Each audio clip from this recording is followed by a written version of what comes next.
9 h ce matin au lycée Joachim du Bellay à Angers. Les résultats du bac viennent d'être affichés. Comme chaque année, c'est un florilège d'émotions, entre joie et soulagement pour certains. J'ai pas de mention, je m'en fous. Je m'en fiche. Et la déception pour d'autres. Bonne surprise ce matin, la journée commence bien. Oui, très bien là. Les vacances aussi. La pression elle est partie, ça va. Faire la fête un peu ce soir ou pas? Oui, je pense qu'on va bien fêter ça, tous ensemble. Il y a eu tellement de stress, de pression et on a tellement passé du temps à bosser pour l'avoir et enfin ouais, c'est que du soulagement quoi. Alors qui était le plus stressé, la fille ou la maman? La fille, parce que la maman avait confiance. Donc, mais je suis super contente. Elle a bien travaillé, je suis fière. Peu d'élèves avaient fait le déplacement ce matin. La plupart ont préféré attendre les résultats chez eux, envoyés par voie postale ou consultables sur Internet. Au total, cette année, 3800 candidats passaient les épreuves du bac général dans le Maine-et-Loire. Pour les résultats de l'oral de rattrapage, ils seront connus le samedi 11 juillet, avant des vacances bien méritées.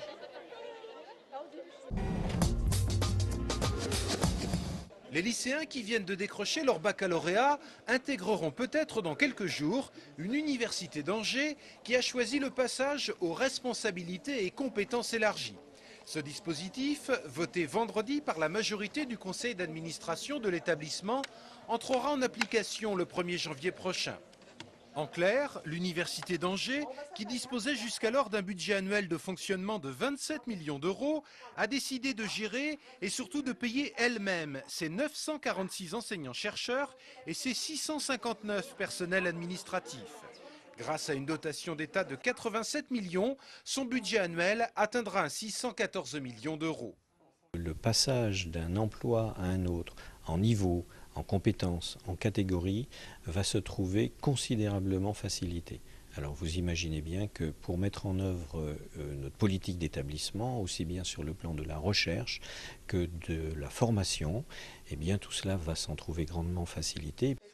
Ce passage à l'autonomie devrait également permettre à l'université d'Angers de renforcer ou de créer de nouvelles filières destinées aux étudiants. Sur tel ou tel secteur, c'est là que je veux mettre les moyens, c'est là qu'il faut faire porter l'effort. Avec les compétences élargies, incontestablement, nous aurons beaucoup plus de facilité pour s'orienter vers les choix que nous voulons et pour les mettre en œuvre.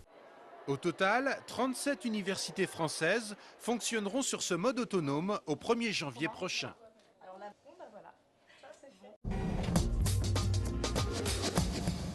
Il y a une semaine, les salariés de Rapidex séquestraient leur PDG dans leur entreprise située à Écouflant. Ils dénonçaient le plan social encadrant 31 licenciements sur les 56 membres du personnel. Aujourd'hui, les salariés attendaient leur PDG devant la direction du travail. Ils lui ont même réservé un petit comité d'accueil. C'est ici, en terrain neutre, qu'avait lieu une première séance de négociation entre la direction et les membres du comité d'entreprise, permettant au climat de s'adoucir un peu. Nous avons abordé les points du PSE, qui sont les mesures d'accompagnement, les garanties pour les personnes restantes.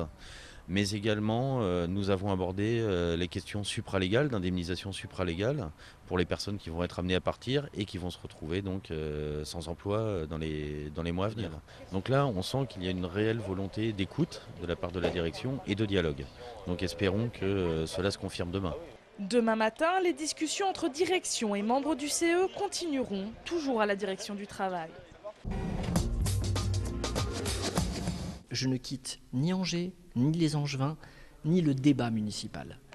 En devenant député européen le 7 juin dernier, Christophe Béchu a pourtant dû faire un choix. Comme il souhaitait conserver son fauteuil de président du Conseil général de Maine-et-Loire, l'ex-challenger de Jean-Claude Antonini a donc dû démissionner du conseil municipal de la ville d'Angers. Hier soir, lors d'une conférence de presse, la minorité a présenté sa nouvelle organisation avec non pas un, mais 2 porte-paroles pour la représenter. Pour le Modem, c'est Laurent Géraud qui a été retenu et pour l'UMP, c'est Marie-Claude Cognier qui a été désignée. Il est vrai que le passage de témoin n'est pas forcément très simple, mais j'assume cette nouvelle mission pour les Angevins, au service des Angevins. Laurent Giraud, qui a déjà exercé cette fonction de porte-parole entre 2002 et 2008, souhaite que les discussions au conseil municipal avec la majorité se déroulent dans un climat apaisé, et ce malgré les différences d'opinion. On a réussi à le faire, nous, en interne, dans la minorité, dépasser des clivages politiques. Il y avait des gens de gauche qui étaient avec nous, des gens du centre, des gens de droite. Donc il faut qu'au sein du conseil, on soit en mesure de dépasser ça. J'espère que le maire, puisque c'est son dernier mandat, aura la sagesse d'entendre aussi cet appel. A noter qu'en septembre prochain, la minorité municipale présentera son site internet qui rendra notamment compte de ses activités.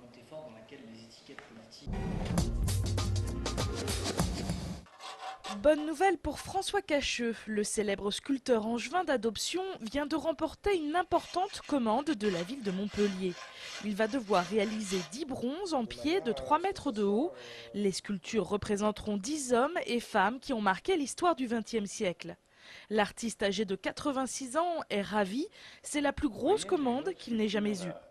Selon le quotidien Midi Libre, ces statues coûteront 1 850 000 € à la ville de Montpellier.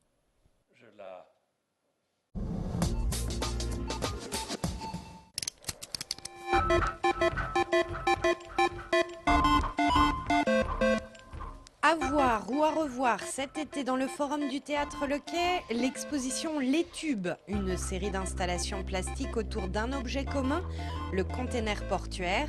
L'expo reprend le travail réalisé et montré depuis plusieurs mois par des artistes qui se sont chacun approprié l'objet. Donc certains en ont fait quasiment un support pour leurs œuvres, d'autres l'ont intégré dans leur démarche artistique en faisant des liens notamment entre le travail vidéo par exemple autour du port, je pense à Kaliningrad par exemple, et l'objet conteneur lui-même qui bien sûr est un objet qu'on voit énormément dans les ports. Voilà, c'est vrai qu'on a eu comme ça une pluralité l'utilisation, le terme est peut-être pas très juste, mais en tout cas d'appréhension et d'appréciation de cet objet qui s'appelle le container à travers tout ce qui dégage, des flux. Christian Dautel, qui est le commissaire de l'exposition, parle souvent de globalisation et je crois qu'il a complètement raison sur cet objet-là. Les Tubes et le résultat de ces expérimentations est donc à découvrir gratuitement au Quai jusqu'au 19 août prochain.